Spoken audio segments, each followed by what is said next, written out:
¿Dudas? Calma que aquí estoy yo. Muy buenas para todos, mañanas, tardes, noches. Estamos aquí para aprender alguito y en este video presentamos un podcast con la Universidad Simón Bolívar, específicamente de Mecánica de Materiales 1. Ok, vamos ahora con el problema 1. Explique de forma breve y clara, completar las siguientes tareas, 25% del examen de rezagados. Explique de forma breve y clara los sistemas hipostáticos, isostáticos e hiperestáticos. Parte A. Parte B. Explique de forma breve y clara el significado de fuerzas como vectores deslizables. Y parte C. Demuestre matemáticamente que el momento generado por un par de fuerzas no depende del punto de referencia considerado. Ok. Vamos entonces con la parte A.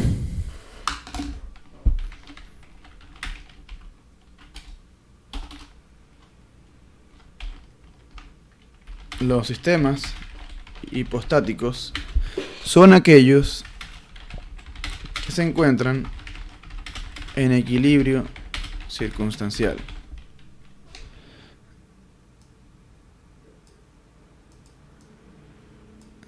Ya que hay más grados de libertad que restricciones en torno a ellos.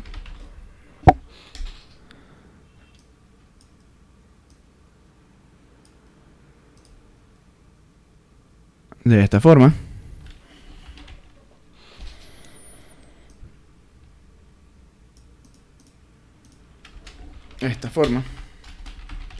si cambiara el sistema de cargas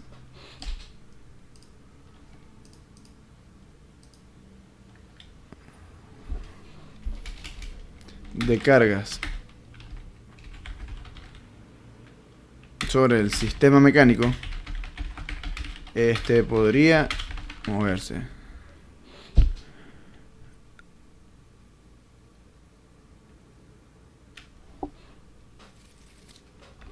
En estos sistemas pueden hallarse todas las reacciones de vínculo.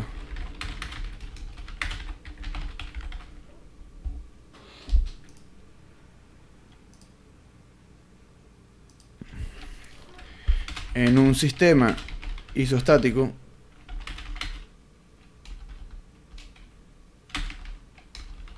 el sistema está justamente definido, de modo que independientemente de qué conjunto de cargas externas se aplique, el sistema se mantendrá en equilibrio.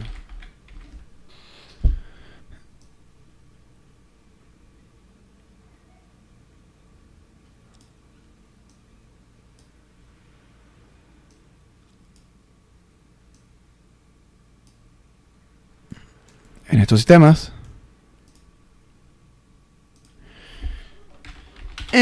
sistemas hay tantas restricciones de vínculo como grados de libertad,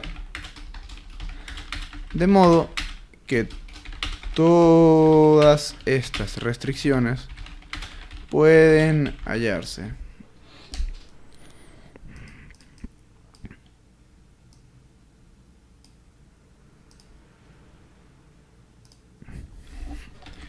en los sistemas hiperestáticos.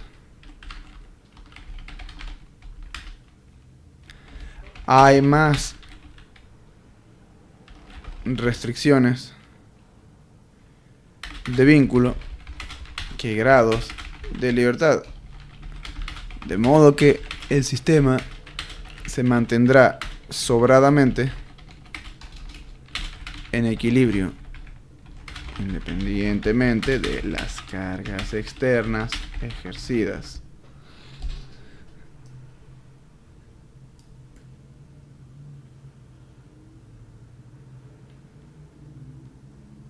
Ok. norma general, en este tipo de sistemas,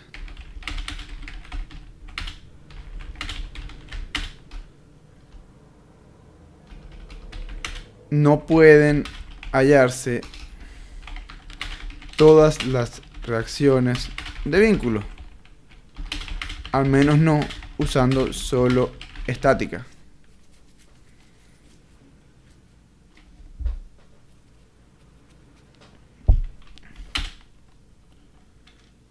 La solución para esto sería aplicar ecuaciones de compatibilidad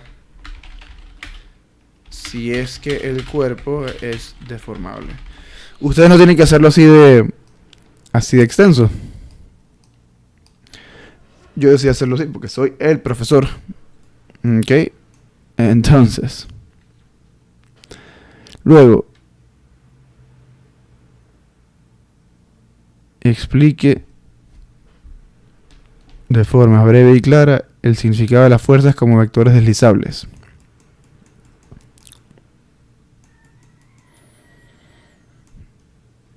Ok, parte B.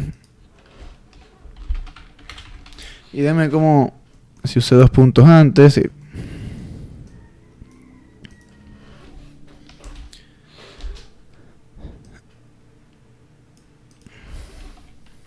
Que una fuerza sea un vector deslizable implica que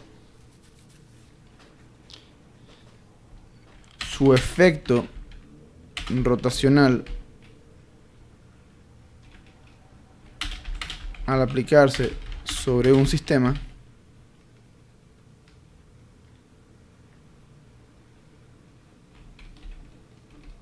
con respecto a un cierto punto fijo de referencia, llámese O, al aplicarse la fuerza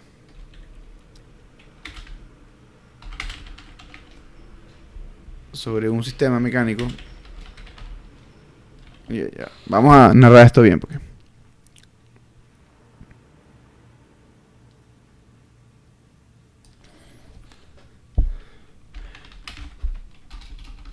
decimos que el efecto rotacional de una fuerza,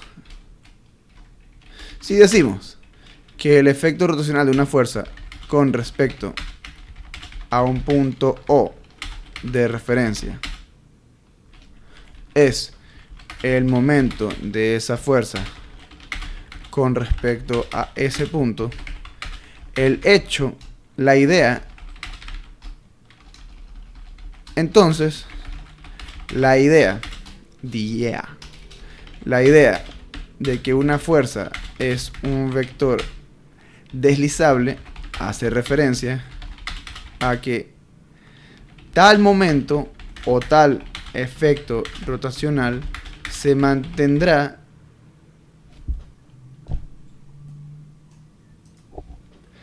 incluso si cambiamos el punto de aplicación de la fuerza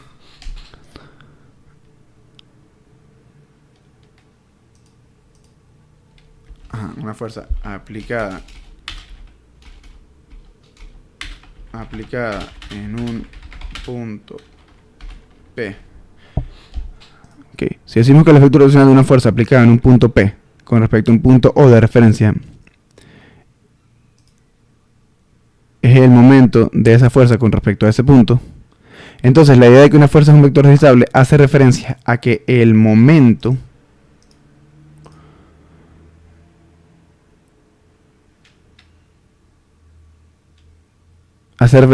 tal momento o tal efecto rotacional se mantendrá incluso si cambiamos el punto de aplicación de la fuerza, manteniendo fijo el punto O de referencia.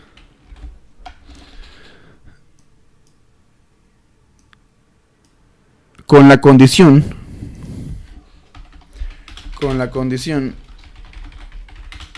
de que el nuevo punto de aplicación de la fuerza debe pasar por la línea de acción original de la fuerza.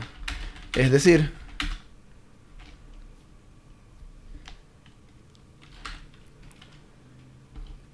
que el momento de la fuerza con respecto al punto O será el mismo siempre y cuando escojamos como nuevo punto de aplicación uno que pase por el punto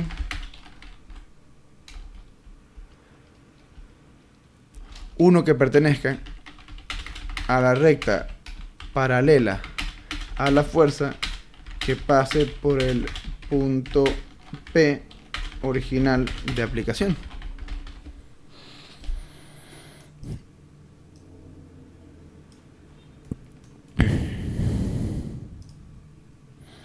De modo que en estática una fuerza cualquiera puede deslizarse sobre su línea de acción original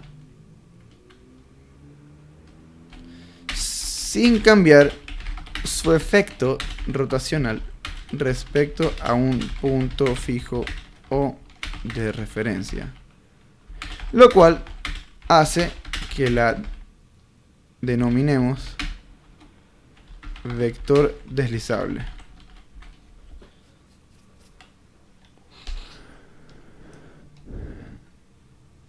Claro.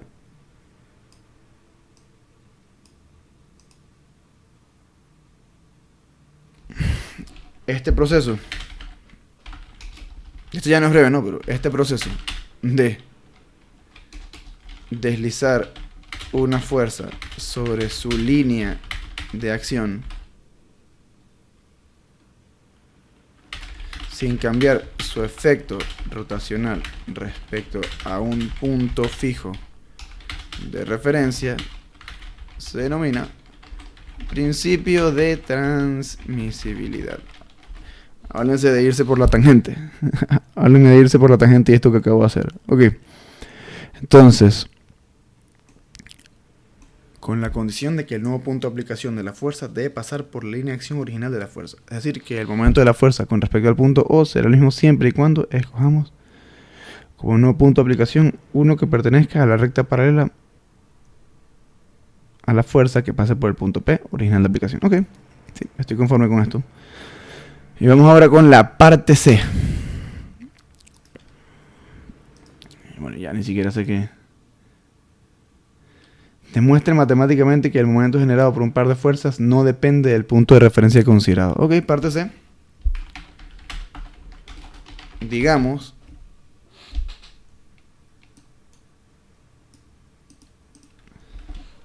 que tenemos un par de fuerzas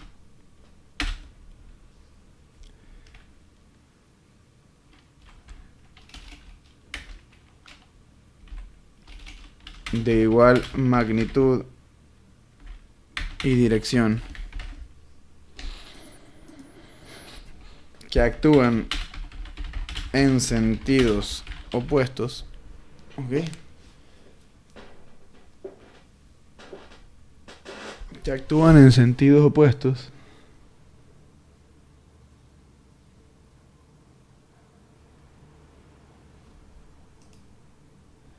Digamos que tenemos un par de fuerzas de igual magnitud y dirección que actúan en sentidos opuestos.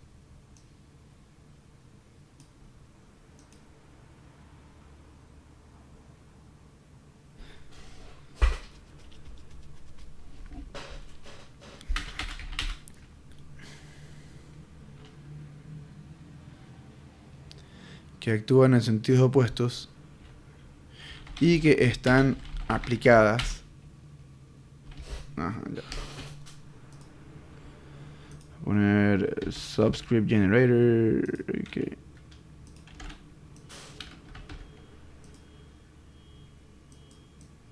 Un par de fuerzas F1 y F2 de igual magnitud y dirección que actúan en sentidos opuestos y que están aplicadas en puntos P1 y P2 respectivamente. Calculemos el momento combinado de estas dos fuerzas respecto a un punto O de referencia. Entonces, para aclarar, vamos a decir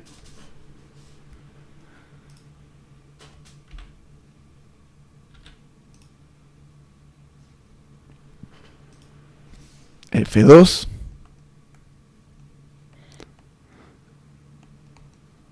es igual a menos F1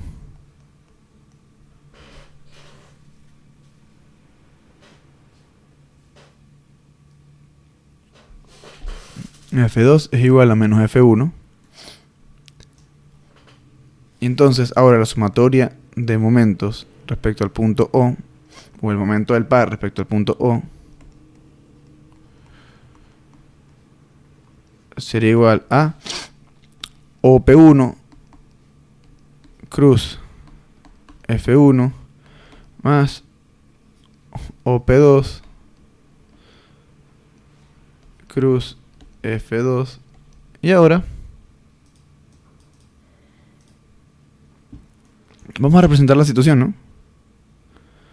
Ajá, digamos que tenemos aquí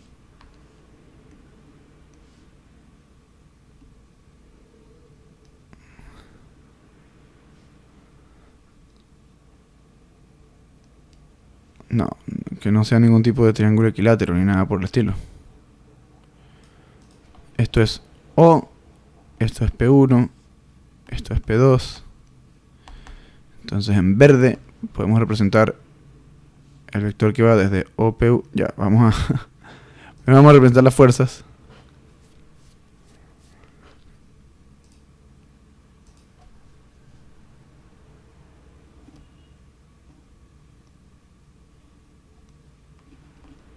Esto es F1. Y bajo ese mismo principio,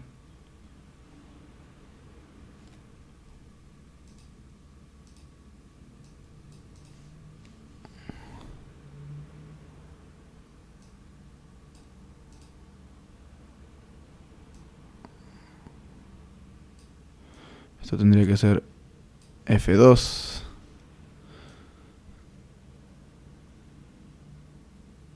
Ya. Vamos a poner que ambas están entrando al...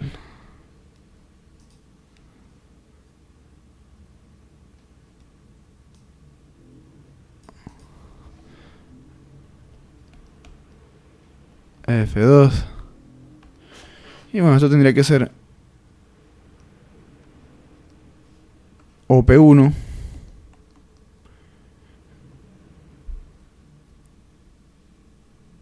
y esto de acá tendría que ser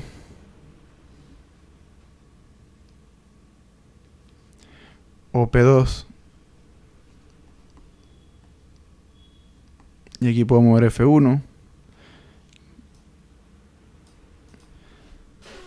Entonces, y claro,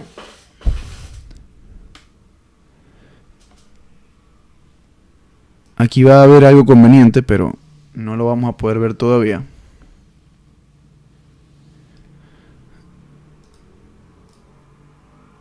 Entonces, si sustituyo esta ecuación que tenía antes,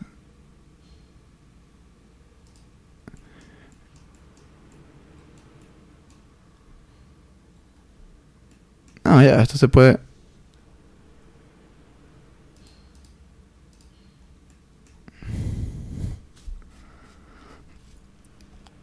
Ya.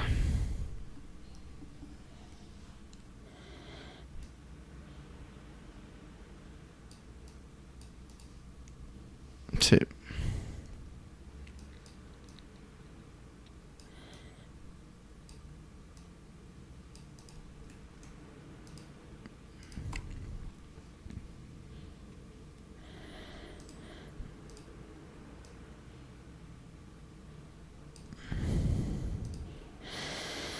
Ok, entonces, momento del par respecto al punto O. Sustituyo esta ecuación acá y me queda OP1 cruz F1 más OP2 cruz menos F1. Y bueno, me queda momento del par respecto al punto O es igual a OP1 cruz F1 menos OP2 cruz F2. O sea, porque este menos por linealidad lo puedo sacar al comienzo, entonces más por menos menos OP2 cruz F2. Y ahora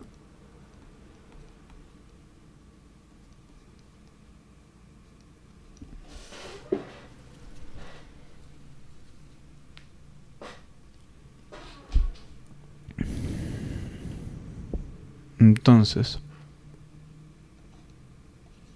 OP1 menos OP2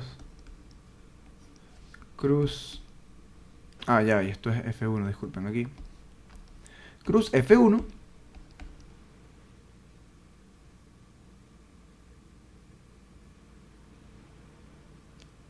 ok, OP1 menos OP2.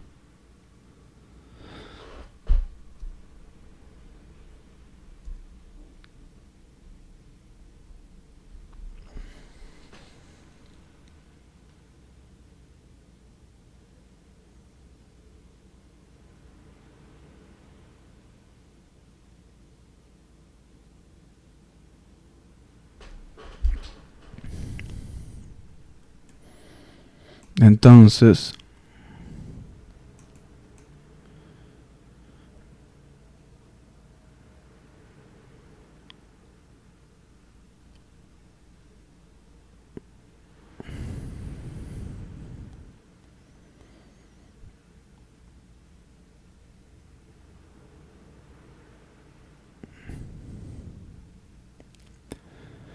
OP1 menos OP2. Bueno, vamos a ver esto en el triángulo vectorial. Cuando restamos dos vectores, simplemente cuando restamos dos vectores, siempre el resultado es un vector que los conecta. O sea, que conecta al punto final de un vector con el punto final del otro vector. Y el vector siempre apunta, el vector resultante siempre apunta al que está positivo. Entonces vamos a... Entonces este vector va hacia acá.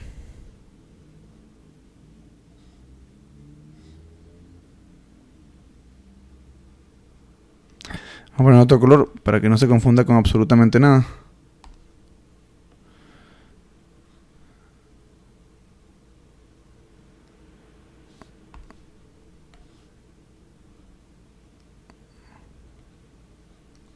Este vector P2, P1. Ahora, si lo quieren ver por regla mnemotécnica, memotáctica, pues vamos a mostrarlo por ahí también.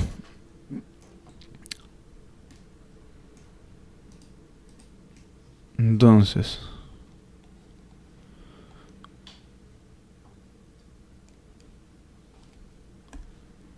OP2 es igual a menos P2O. En otras palabras,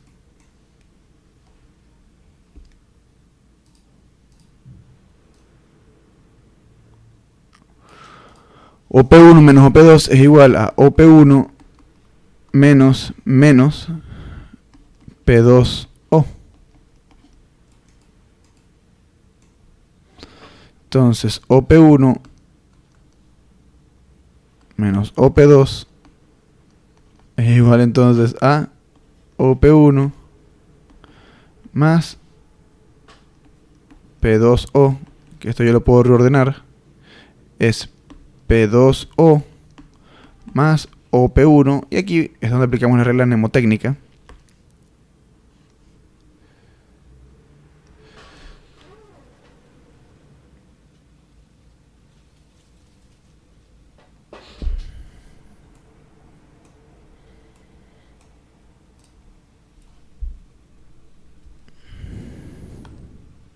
Entonces,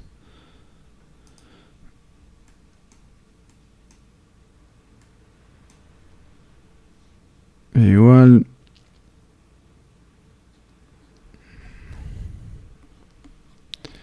P2, P1. Pero claro, si ya los del medio coinciden y hay un más, si ya las letras del medio coinciden y hay un más de por medio, automáticamente las puedo mnemotécnicamente unificar. Y bueno, de esto lo que me queda es que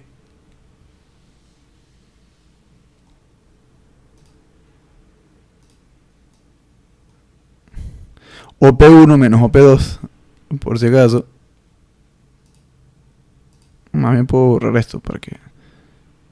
Ajá. Entonces, el momento P respecto al punto O es igual a P2, P1, cruz, F1. ¿Y dónde ven ustedes en esta ecuación al punto O? En ninguna parte. El punto O pudo haber sido cualquiera y no habría aparecido en la expresión final. Entonces, el momento del par respecto al punto O es simplemente el momento del par, que involucra únicamente a los puntos de aplicación del par de fuerzas y a las fuerzas, pues. P2, P1, cruz, F1.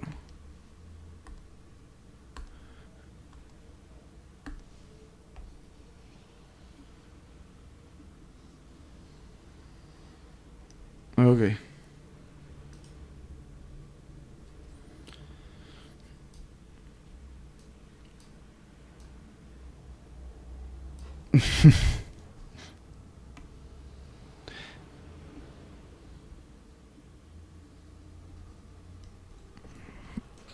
Entonces,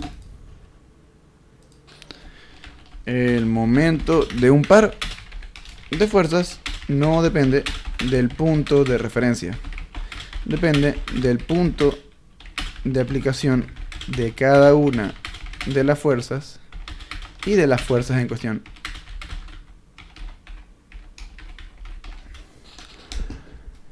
Ok. Bueno, ¿cuánto tomó esta primera parte? 27 minutos aproximadamente, casi 28. Ok. Bueno, si me estoy conforme con eso. Hasta la próxima. Ok, tengo como 28 o 38 minutos para terminar esto, para hacer este problema. Vamos a ver cómo nos va. Problema 2 del examen de rezagados. Calcule las cargas axiales sobre los miembros AC, CD y DF.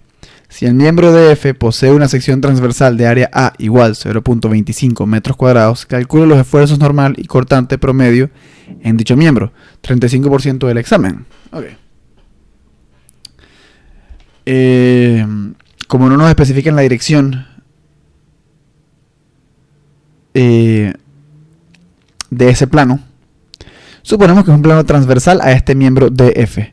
Entonces, primero que nada vamos a rayar a ver cuáles son esos miembros sobre los cuales nos piden AC, es este. CD es este. Y DF es este.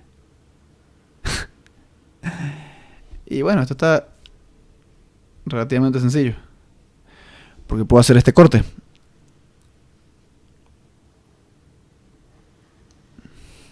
Excelente. Y bueno, si hago ese corte, puedo tomar la porción derecha y no tengo que hacer ningún diagrama de cuerpo libre extraño. No tengo que incluir estas reacciones acá del rodillo, de la articulación plana. No importa porque hay una porción de la derecha que puedo considerar. Entonces, vamos a poner los nodos que sobreviven y luego ponemos los miembros. O sea, luego dibujamos los miembros. Entonces,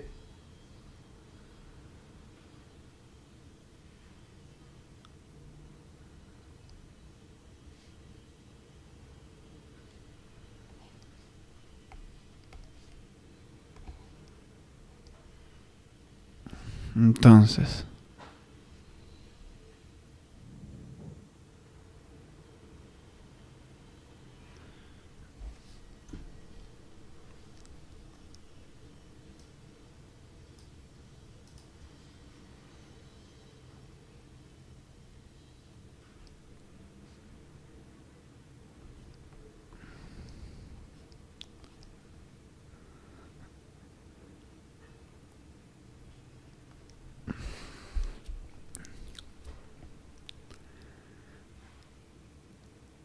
Ok.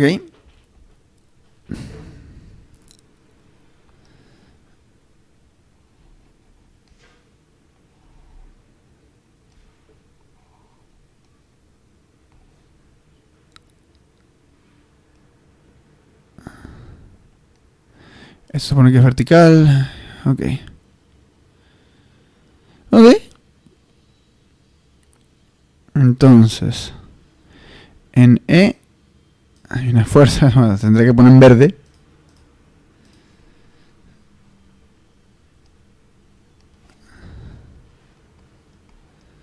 $600 newtons. Y bueno, ¿qué fuerza me va a aparecer aquí? Voy a poner esto en morado, será la fuerza internas. Esta es la fuerza atracción del miembro AC. Luego esta fuerza vertical sobre el miembro CD.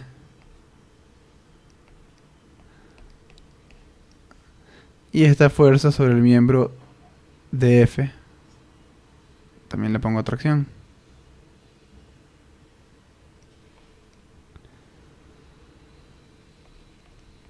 FDF. Y claro, aquí hay claramente un cierto ángulo con la horizontal que nos va a interesar. Entonces, ¿cuál es ese ángulo? Veamos.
Tita. Ok, ese mismo ángulo está aquí. Y claro, esta altura de acá. Esta altura de acá es de.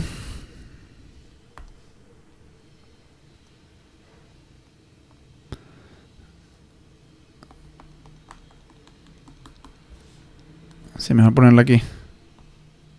Está bien de 0.3 metros porque esto es de 0.6 metros, así que estamos bien. Y bueno, esta horizontal es 0.9 en total. Entonces, la tangente... No me importa la tangente. Me importa el seno y el coseno. Aunque... Realmente... Puedo calcular la tangente, no pasa nada. Pero esta hipotenusa sería simplemente... A ver. La tangente de tita sería opuesto, que mide 0.3, es esta vertical de acá. 0.3 metros entre 0.3 más 0.3 más 0.3, 0.9 metros. El adyacente, que es este de aquí, el horizontal.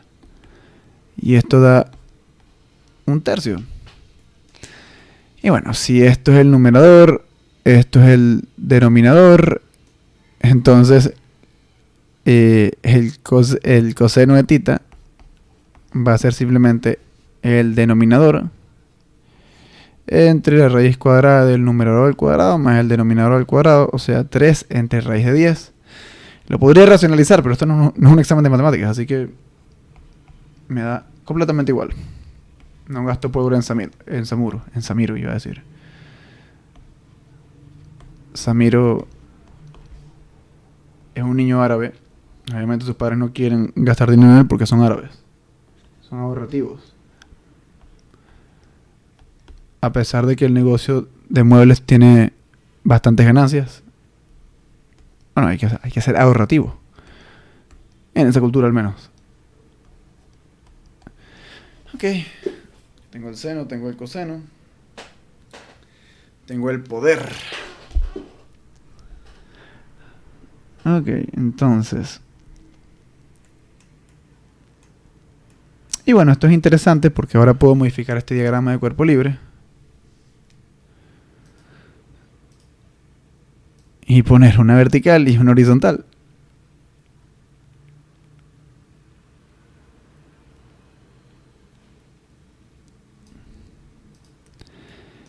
Y ya va, si esto baja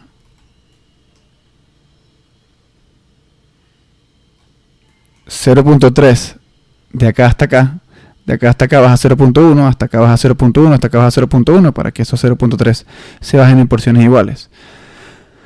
Ok. Estoy sumamente conforme con eso. Entonces esta fuerza yo la podría poner... Voy a duplicar entonces esto.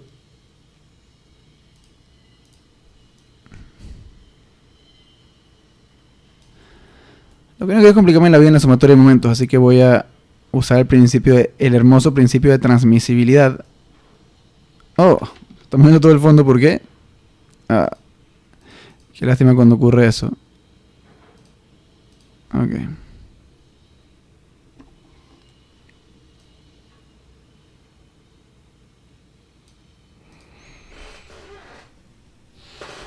Y esto quedaría como por acá.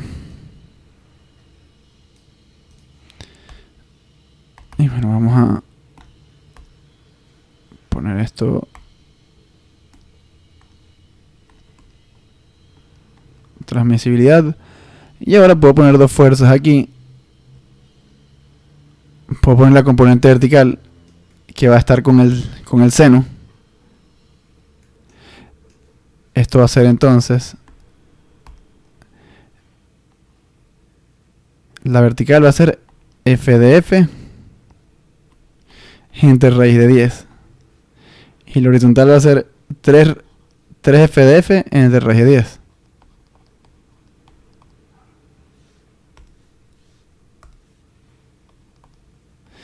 Entre raíz de 10.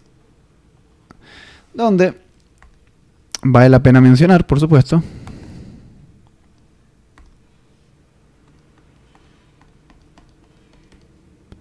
que de acá hasta acá hay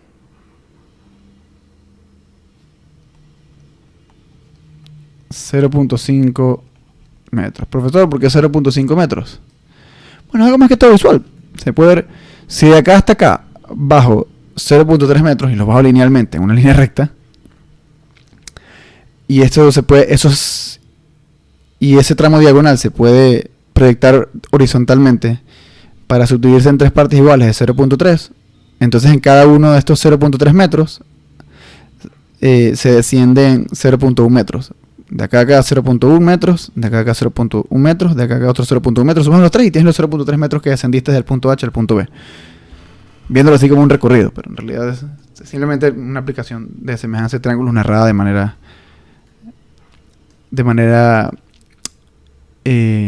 trayectorial, digamos, si es que eso es una palabra. Ok, entonces hagamos ahora nuestra hermosa sumatoria de momentos respecto al punto C, que es donde hay dos incógnitas distintas. Sumatoria de momentos respecto a C. Bueno, aquí hay 0.3, entonces menos 0.3 por 600. Me encargo primero del momento de la fuerza externa que aparece. Esta fuerza, esta componente vertical corta al punto C. Me encargo del horizontal entonces. La cual también hace un momento negativo, así que esta fuerza más que probablemente, o sea, casi seguramente va a estar a compresión, de hecho. Entonces, cuando haga el cálculo ahorita, menos 0.5 por 3f de f entre raíz de 10. Quiero hacer ahorita la verificación de que efectivamente el coseno da lo que yo dije que daba. 3 entre raíz de 10. Sí. Sí, perfecto. Y puedo hacer mi despeje. ¿Sabes qué? Yo me conozco a mí mismo. Voy primero a menos 1. Este 0.5 lo pongo como un medio por 3f de f sobre raíz de 10. Este 0.3 lo paso al otro lado. Esto es 3 entre 10 y lo paso como 3 entre 10 en lugar de 0.3, 3 entre 10 por 600. Aquí se me va esto. El 3 se me va con este 3. Entonces f de f es, por lo que veo, menos 120 raíz de 10. Claro, porque este 2 que está aquí hace que el 60 se vuelva a 120 por raíz de 10 por el menos, que pasa al otro lado dividiendo o multiplicando según como lo quieras ver. Esto va a estar en newtons. Y bueno, entonces saco la cuenta, menos 120 raíz cuadrada de 10.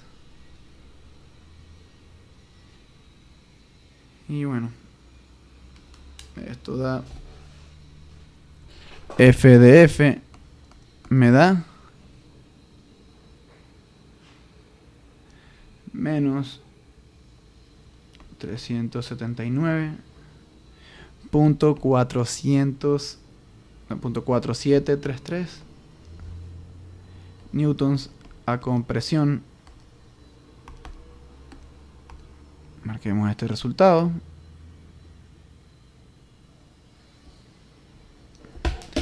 Ok. Y vamos ahora con la sumatoria de fuerzas. ¿En qué componente? Bueno, en realidad cualquiera sirve y cualquiera es molesta porque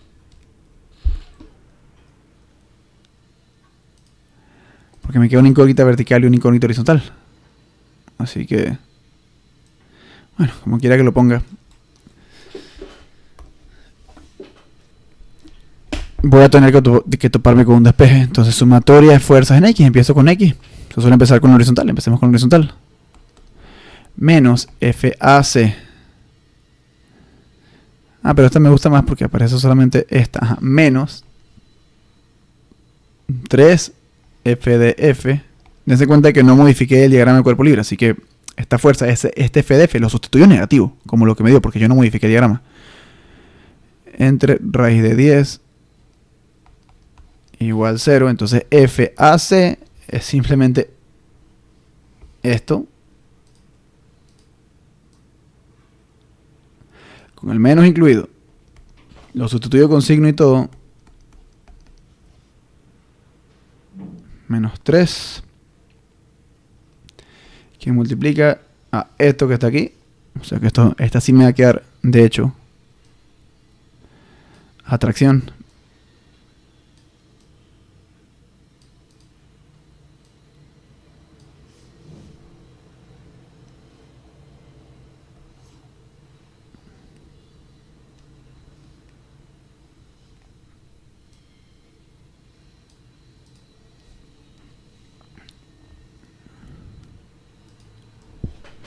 Entonces, entre raíz de 10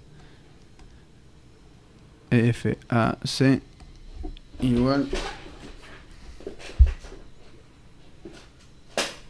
menos 3 por menos 379.4733 entre raíz de 10.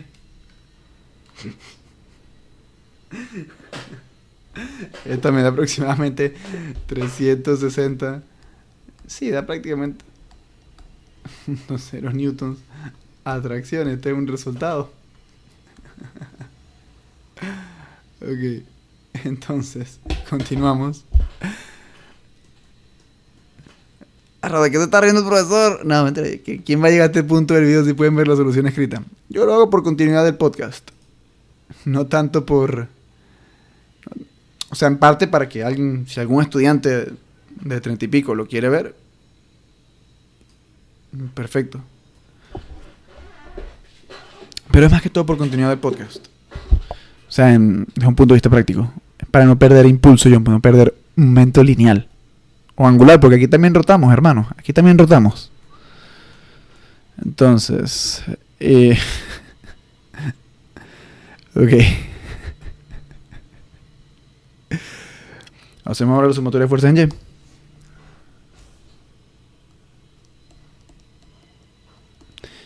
olvidemos del menos 600. Menos FCD. Menos FDF. Sobre raíz de 10. Esto va a ser igual, por supuesto, a 0. Y vamos ahora con...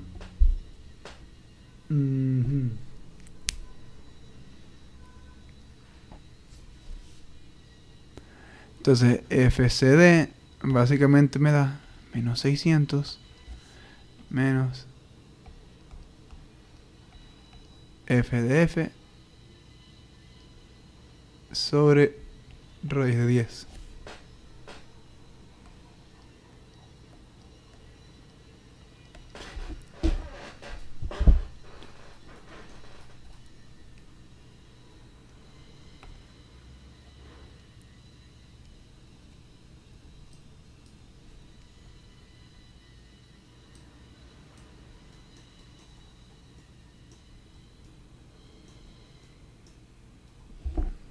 Entonces, menos 600 menos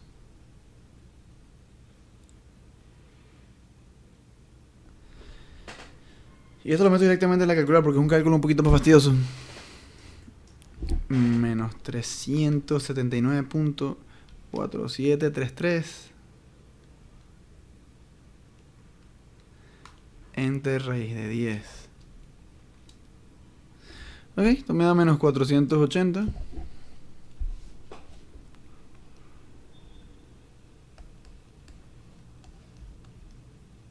.0000 a compresión.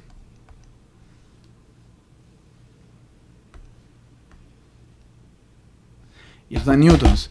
Wow, qué grosería no poner las unidades.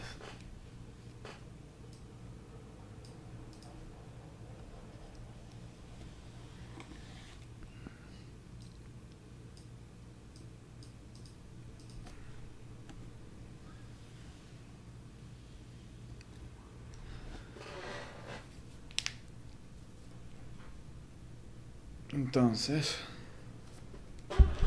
bueno, vamos a hacer una verificación rápida. Si se puede, si no se puede, no se puede. Entonces,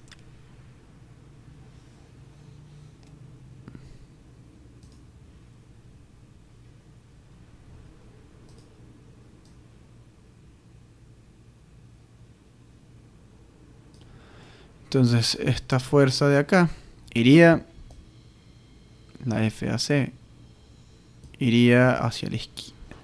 FAC creo que es la única que sí estaba. FCD, vamos a empezar con FCD. 480 a compresión, o sea que FCD realmente apunta hacia arriba.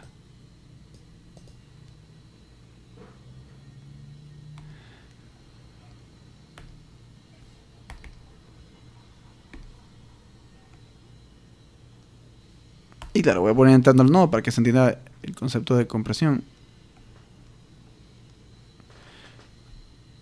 Claro, podría poner .0000, pero eso no va a cambiar el cálculo. FAC, la otra FAC, esta sí daba hacia la izquierda 360.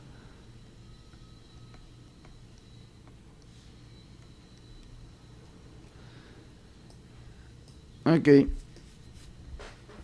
Y estas, ¿por qué no? Las voy a poner aquí.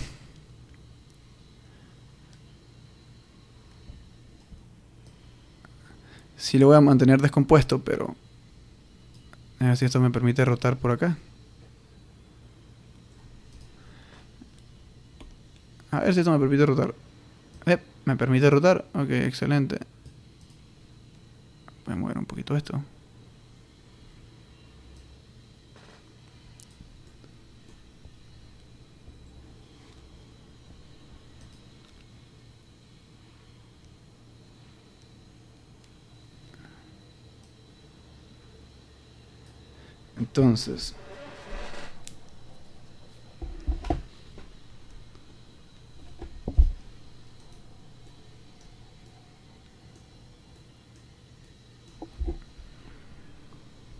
Entonces, FDF Me acuerdo quién era FDF. Ah, FDF entre raíz de 10. Ok. 379.4733 entre raíz de 10. Ok, esto da 120 hacia arriba. Nada, esto está dando bonito, ¿vale?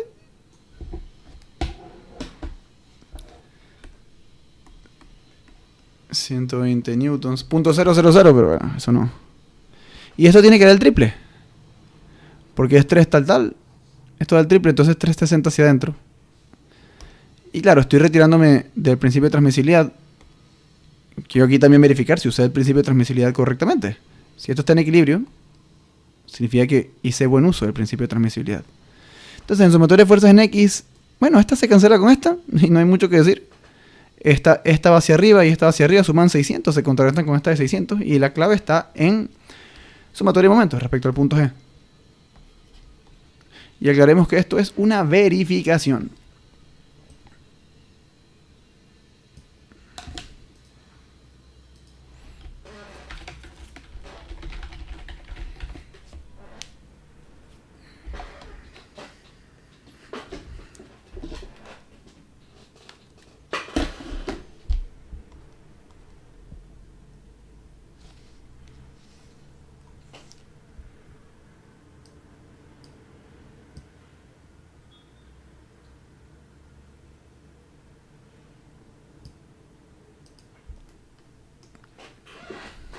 Entonces, 0.3 por 600. El momento de esta. Luego esta corta el punto en su línea de acción. No hace momento. Esta sí. Entonces eso va a ser, y en sentido negativo, menos 0.6 por 480. Luego esta de 360 es horizontal y queda a 0.4. Ajá, vamos a hacer esta pequeña modificación. A ver si usamos bien el principio de transmisibilidad.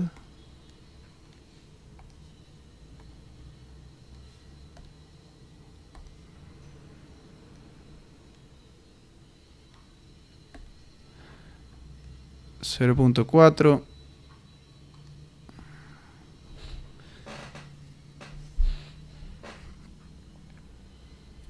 y esta de 120. Ajá, entonces esta de 360 no la incluyo todavía. Más 0.4 es este brazo vertical de esta fuerza horizontal de 360 por 360. Y ahora menos 0.3 por 120. Es este brazo de acá hasta acá, esta fuerza vertical. Su línea de acción pasa por el punto E.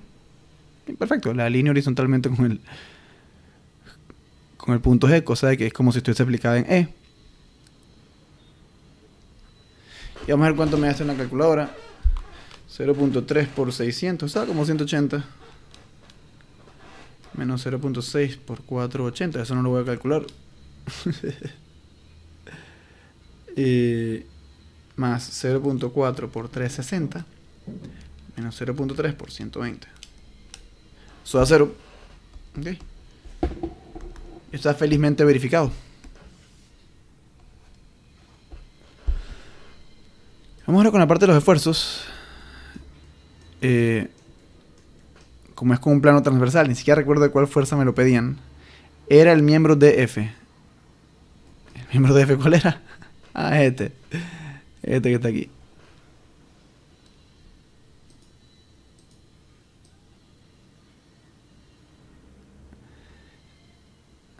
Ok. Como suponemos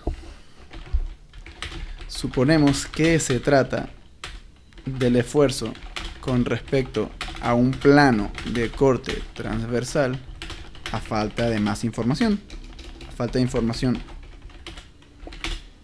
que niegue esta suposición,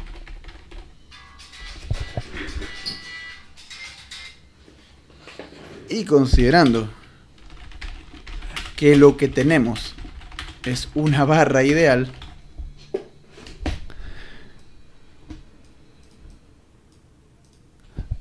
sometida únicamente a carga axial respecto a este plano, el esfuerzo cortante será nulo en esta circunstancia. Para este miembro en este plano de corte. O sea, para que, por si alguien no lo tiene claro, si cortas al miembro DF, digamos que este es el miembro cortado, este es el nodo F, va a tener una normal a compresión porque ya determinamos que está a compresión, y cortante no va a haber, donde la normal sería simplemente la fuerza,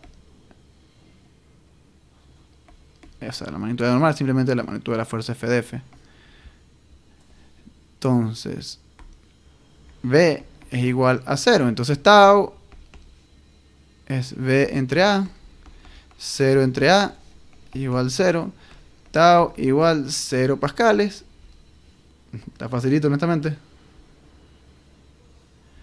Y la normal sí está un poquito más complicada. O sea, el esfuerzo normal sigma sí va a ser N entre área y N.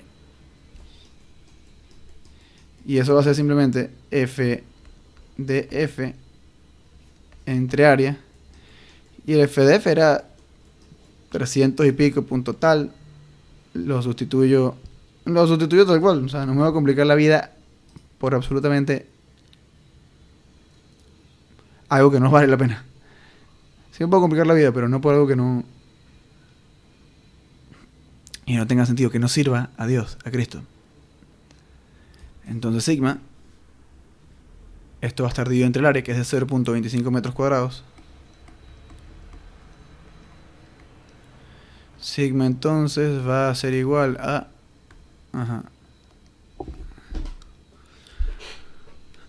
menos 379.4733 entre 0.25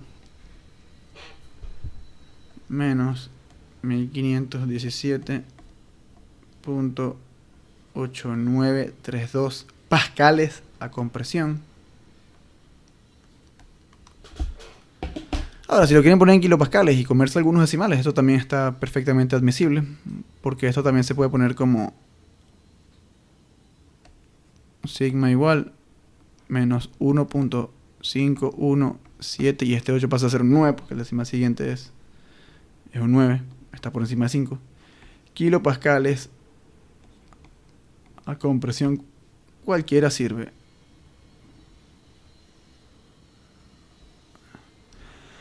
Ok, y eso me tomó 30 minutos con 35 segundos aproximadamente. Bueno, este es el problema 2 del examen de rezagados.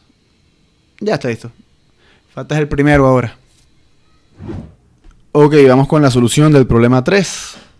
Sabiendo que para el acero sigma U es igual a 450 megapascales y considerando que 100 kilogramos son iguales a 220.462 libras, que la gravedad es de 9.81 metros sobre segundo cuadrado y que un pie es igual a 30.48 centímetros, escoja el perfil Sidor ENI de acero más adecuado para soportar las siguientes cargas con un factor de seguridad FS igual 3.0, con una ponderación del 40%. Entonces, lo que tenemos es una viga tentativamente diseñada con un perfil Isidor de longitud 3.28 pies. Hay una articulación plana enorme en esteroides aquí en el punto A, un rodillo en el punto B, una carga distribuida cortante externa de 1400 libras-fuerza sobre pie a lo largo de toda la longitud de la viga, una carga axial externa de 94.200 libras-fuerza en el extremo derecho, empujando hacia la izquierda. Y bueno, empezamos nuestra solución diciendo que el esfuerzo máximo es igual a el valor absoluto del momento en la sección crítica entre el módulo de sección respecto al eje Z en esa sección crítica más el módulo o la magnitud o el valor absoluto de la fuerza normal interna en esa sección crítica entre el área de esa sección crítica. Claro, estos son perfiles uniformes, entonces toda la sección transversal de la viga es la misma. Entonces estas propiedades no varían a lo largo de la sección, son constantes. El esfuerzo admisible es igual al esfuerzo último entre el factor de seguridad. Y tenemos que recordar que para que nuestro diseño funcione, el esfuerzo máximo tiene que ser menor o igual que el esfuerzo admisible.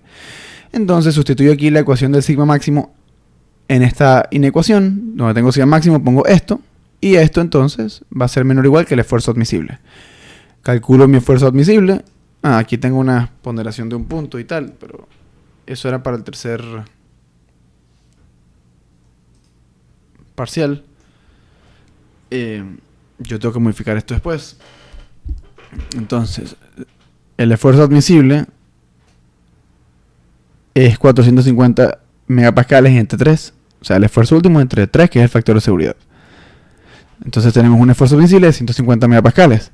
Y claro, aquí hago una transformación de unidades, paso todo del sistema inglés al sistema internacional, porque la tabla está en unidades asociadas al sistema internacional. Las áreas están, por ejemplo, en centímetros cuadrados.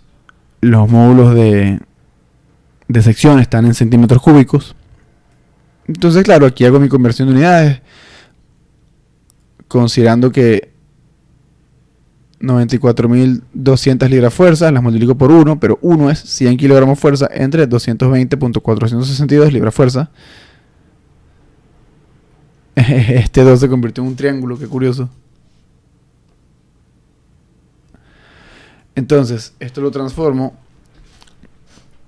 Esto me da en kilogramos fuerza. Para pasar de kilogramos fuerza a newton, considero que 9.81 newtons son 1 kilogramo fuerza. ¿Ok? Y me da que esta normal externa es de 419.166.1151 newtons. La longitud de 3.28 pies la transformo también a metros. Multiplico 30.48 centímetros dividido entre un pie. Entonces, claro, con esta multiplicación se me dan los pies, me queda esto en centímetros, 99.9744 centímetros, divido esto entre 100 para pasar a metros, me queda que la longitud de la viga es de 0.999744 metros. Ahora me meto con la carga distribuida. W sub 0 es igual a 1400 libras fuerza entre pie, considerando que la gravedad es de 9.81 metros sobre segundo cuadrado. Hago mi conversión para pasarla a newton metro, para deshacerme de libra fuerza. O sea, primero me deshago de las unidades de longitud, multiplico por un pie entre 30.48 centímetros. Luego, para deshacerme de los centímetros, multiplico por 100 centímetros entre un metro. Luego, para deshacerme de las libras fuerzas, multiplico por 100 kilogramos fuerza entre 220.462 libras fuerza. Luego, para deshacerme de kilogramos fuerza, multiplico por 9.81 newtons entre 1 kilogramo fuerza. Y finalmente me queda que W sub 0 es 20.438.4679 newtons sobre metro.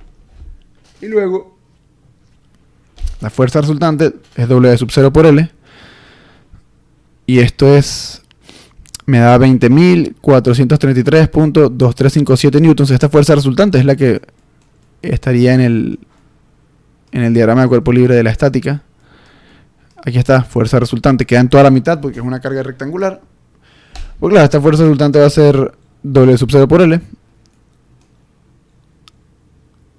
Adecuada conversión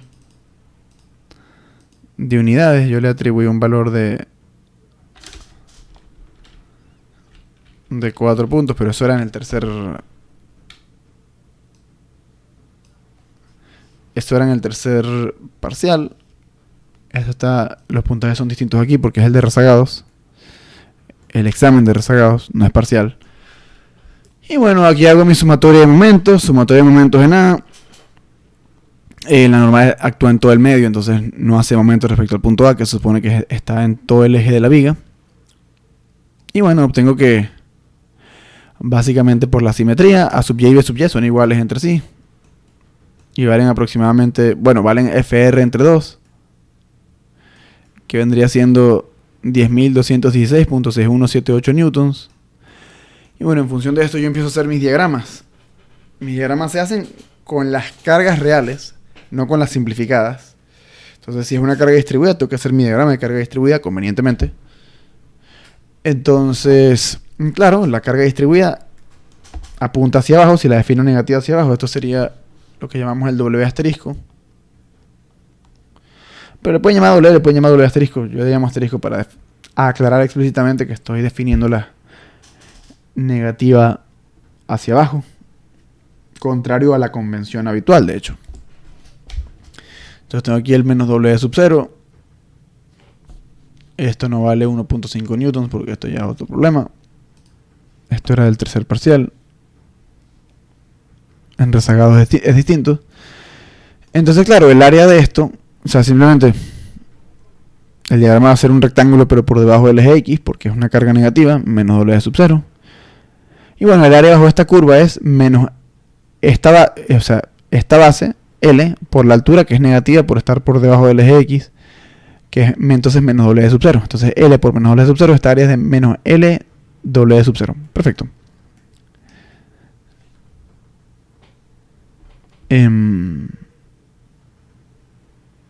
Y ahora vamos a tener... bueno, vamos a borrar este puntaje aquí.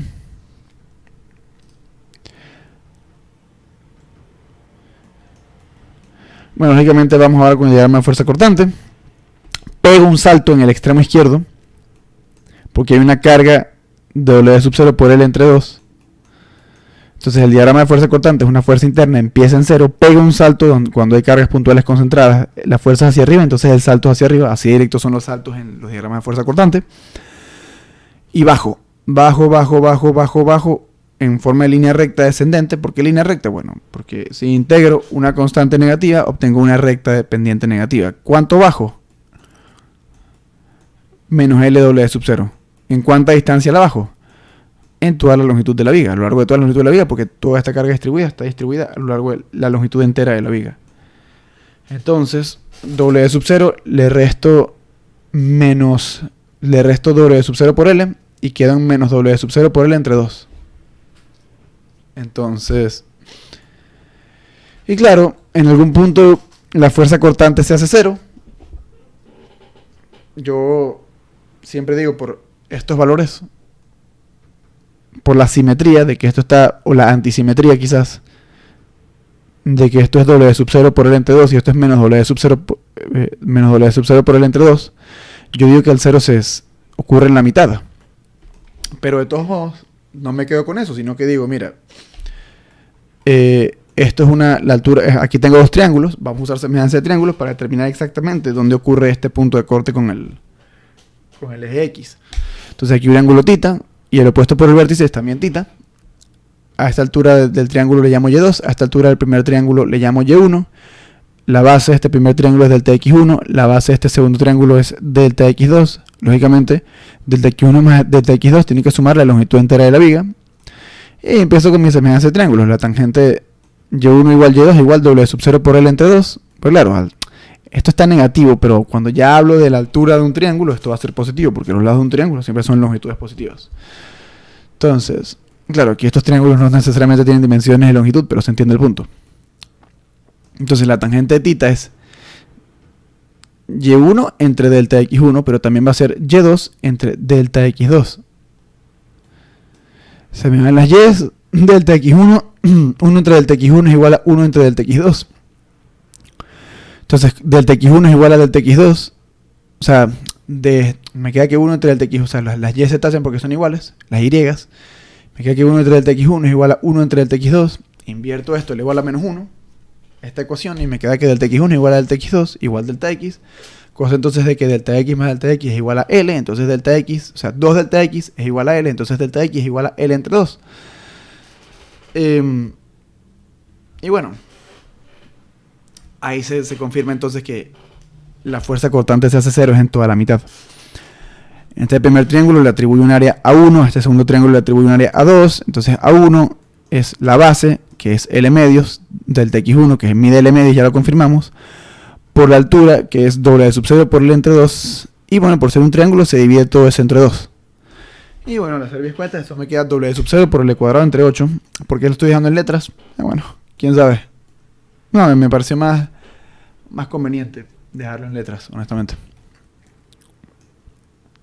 Luego, el área 2 es lo mismo, pero básicamente con la altura negativa. Entonces el área 2 es simplemente el negativo de esta área. Y bueno, para el momento flector, si el momento flector es la integral de la fuerza cortante interna, Si la fuerza cortante interna es una recta decreciente, una recta de pendiente negativa, el momento efector va a ser una parábola cóncava hacia abajo. Entonces, claro, donde la fuerza cortante sea positiva, es decir, desde cero por derecha hasta la mitad de la viga, el momento efector va a ser creciente, porque su derivada es positiva en este intervalo. Y donde la fuerza cortante interna sea negativa, por ser la derivada del momento efector interno, el momento efector interno, donde esa derivada sea negativa, el momento efector interno va a decrecer.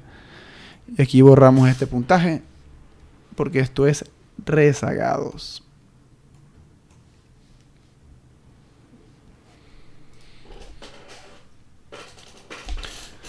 Entonces, claro,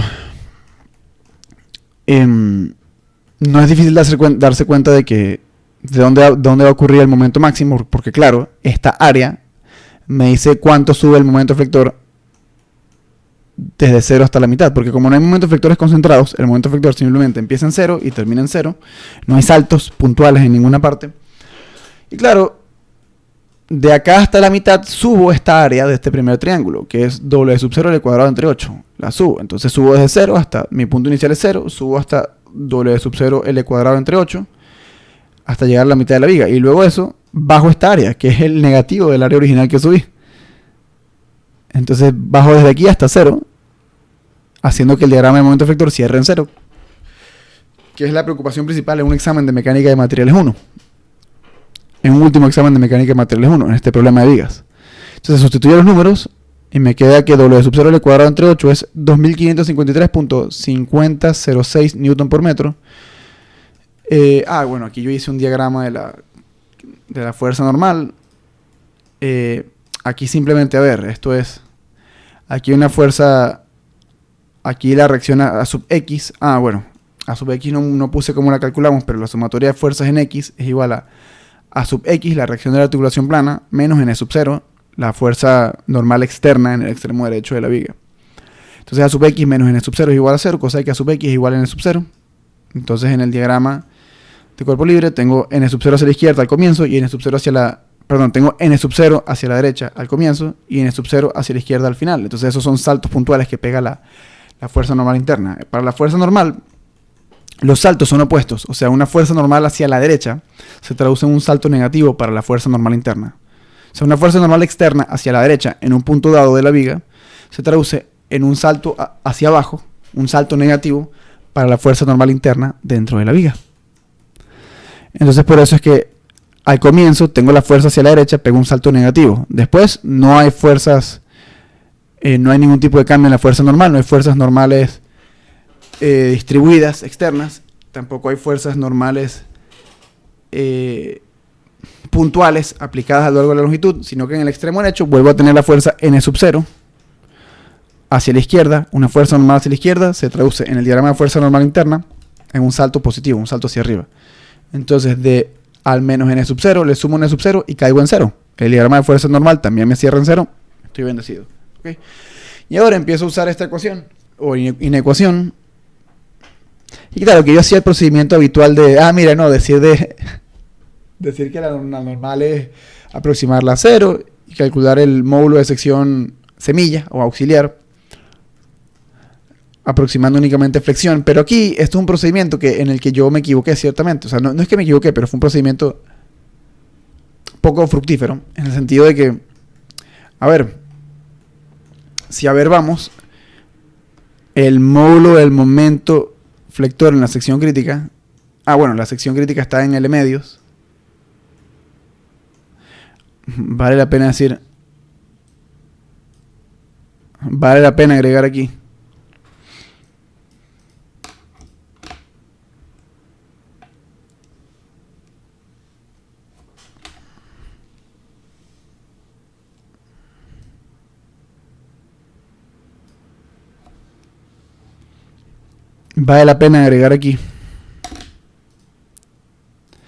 dado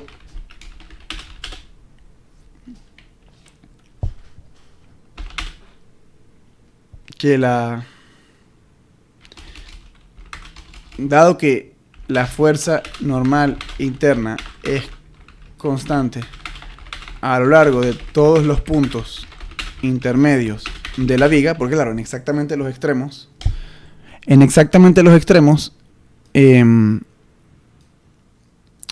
la fuerza normal interna es cero, pero en todos los puntos intermedios es menos n sub 0 a compresión. Dado que la fuerza normal interna es constante a lo largo de todos los puntos intermedios de la viga, la sección crítica la define el momento flector interno, donde el momento flector interno tenga máxima magnitud, tendremos la sección crítica.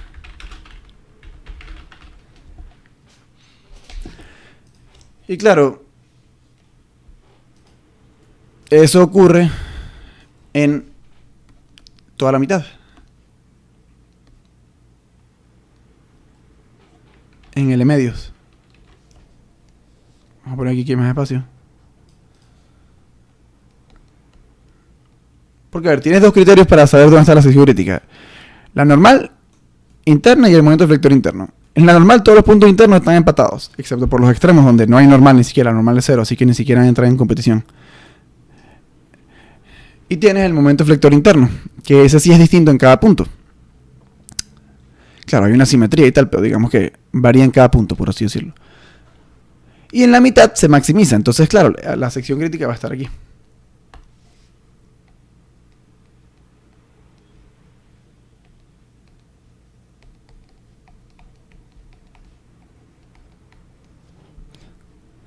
Entonces, aclarado eso, ¿por qué luego yo digo que, porque antes yo dije que había cometido un error en mi proceder? Porque yo procedí aquí como si esto fuera, como si la figura dominante fuese el momento flector. No me malentiendan, el momento flector es quien determina la sección crítica, pero no es el elemento dominante a efectos del esfuerzo normal. ¿A qué me refiero con esto? Bueno, vamos a ver el diagrama de cuerpo libre. O sea, aquí yo empiezo a hacer un procedimiento infructuoso, en el que digo que el primer candidato es el perfil I80, pero ¿cuál es el detalle? Mi diagnóstico es que quien domina es la carga axial. Claro que domina la carga axial. O sea, y pude haberme dado cuenta de esto mucho antes. Porque lo que pasó antes es que empecé con el I80 y cuando metía, hice mi suposición habitual de que la normal era de despreciar la normal, y como primer candidato obtuve el perfil I80. No me da cuando incluye la normal, porque miren, cuando incluye la normal el esfuerzo máximo para el perfil I80 me da 653 megapascales aproximadamente. No se admite porque es mayor que 150 megapascales, que es el esfuerzo admisible. Y eso ocurre porque miren esto que está aquí.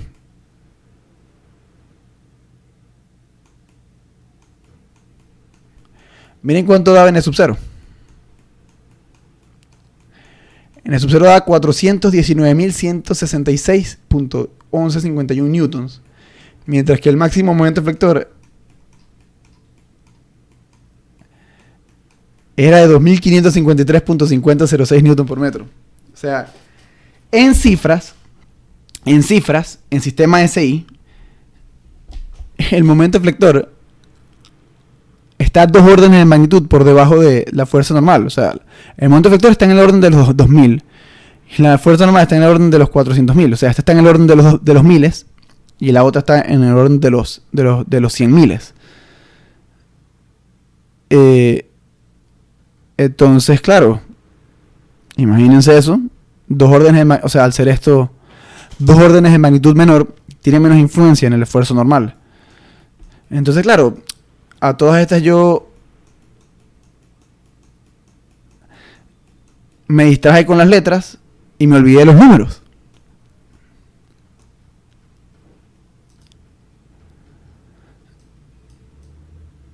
Porque fíjense, NC, vamos a escribirlo aquí.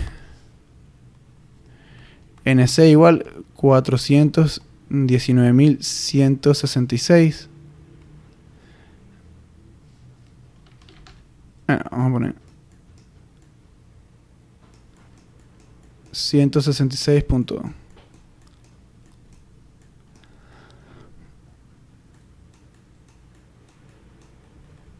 No importaban los decimales, pero bueno, yo estoy aquí con ganas de perder tiempo.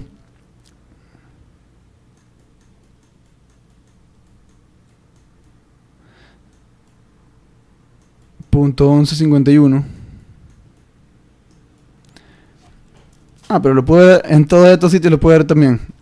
Punto 1151, que es innecesario.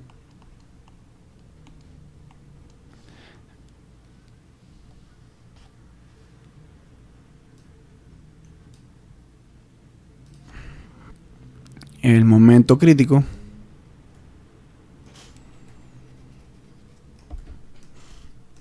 $2553.5006. Aquí está, 2553.5006 newtons. Y claro, el dominante es este. Profesor, ¿cómo usted va a comparar?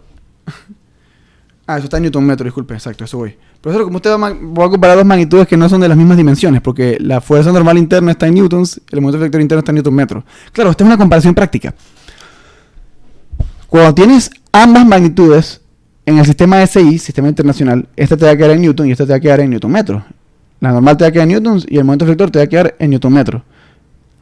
Y ahí tú comparas las cifras. Si la normal está alrededor de 2 órdenes de magnitud por encima del momento efector, este está en el orden de los miles, está en el orden de los 100 miles, o concretamente de los 400 miles, y está en el orden de los 2 miles. Es muy probable que si la normal interna, depende del caso, ¿no? Pero si la normal interna está en el sistema SI, la cifra, ok, no las unidades, la cifra, está a 2 órdenes de magnitud por encima del momento eflector. Si la cifra de la fuerza normal interna está a 2 órdenes de magnitud por encima de la cifra del momento eflector interno, es probable que la normal domine. Entonces eso fue lo que yo hice. Entonces, luego de este fiasco de probar perfil con perfil, llegué hasta evaluar hasta el 120. E igual no daba. Entonces lo que hice fue, bueno, ya va, esto es, en este problema domina la normal. Entonces, despreciamos el momento eflector y ahora nuestra área va a ser un área asterisco, un área semilla. Despreciamos esta ecuación, el momento eflector, lo aproximamos a 0. Vemos cuál sería el área semilla en este caso. El área semilla me da la normal entre el esfuerzo admisible, divido y me queda que el área tiene que ser, hago aquí mis conversiones a unidades, todo lo necesario. Esta es la parte fastidiosa en este problema. 2.7944 por 10 a la menos 3 metros cuadrados, pero esto lo tengo que pasar a centímetros cuadrados porque así es como se entra a la tabla. La tabla, recuerden, los datos están en centímetros la mayoría. O sea, las dimensiones están en milímetros, pero las magnitudes que nos interesan, módulo de sección, están en centímetros al cubo, la área está en centímetros al cuadrado. Entonces esa área que yo obtuve de mi aproximación la paso a centímetros cuadrados. Entonces es 27.944 centímetros al cuadrado, porque era 2.7944 por 10 a la menos 3 metros cuadrados. Me genero el 10 a la menos 4 moviendo el punto a la derecha, me queda el 10 a la menos 4, y 10 a la menos 4 metros cuadrados es lo mismo que un centímetro cuadrado. Entonces el área tiene que ser mayor o igual que 27.944. Eso si solamente consideras la fuerza normal. Entonces, claro, el perfil más pequeño que satisface esa condición, ven, tengo el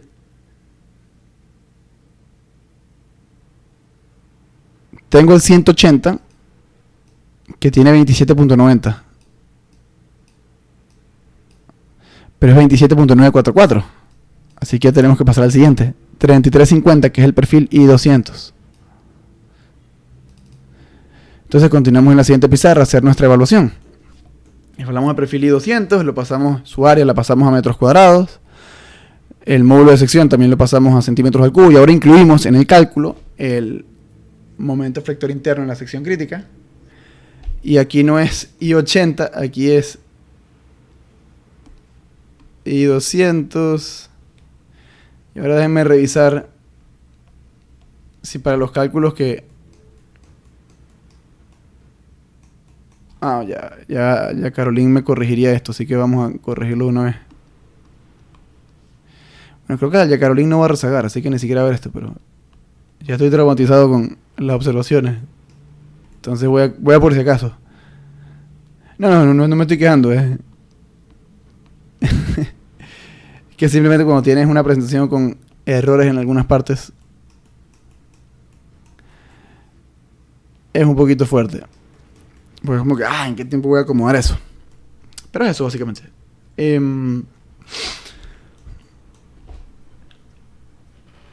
Entonces, sigma max y 200 sustituyo todo numéricamente.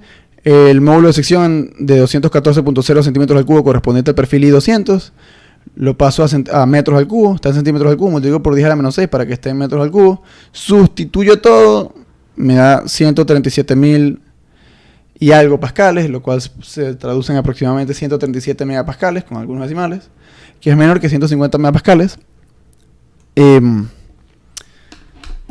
Y ahora sí, nuestro esfuerzo máximo en esta viga es menor que el esfuerzo admisible del diseño. Entonces, básicamente, este es el perfil más pequeño que soporta las cargas. Entonces, el perfil I200 es el más adecuado para esta aplicación. Y este sería el problema 3. Y bueno, listo entonces con el parcial de rezagados. Me toca ahora editar el video. Vamos a ello. Ese fue todo el desarrollo de este video. Si te gustó le puedes dar like. Si no te gustó le puedes dar dislike. Si tienes alguna duda, sugerencia, queja pasivo-agresiva, solicitud o idea para un próximo video, por favor, házmelo saber en los comentarios. Si quieres que haga más contenido como este, te invito a suscribirte y a activar la campana. Si quieres ayudar aún más a que este canal crezca, por favor, compártelo en tus redes sociales. Que, por cierto, estas son las mías. Básicamente, Profesor Man pegado o separado, o invertido en el caso de X. Muchas gracias por ver este video. Sin más que decir, este fue el Profesor Man y me despido.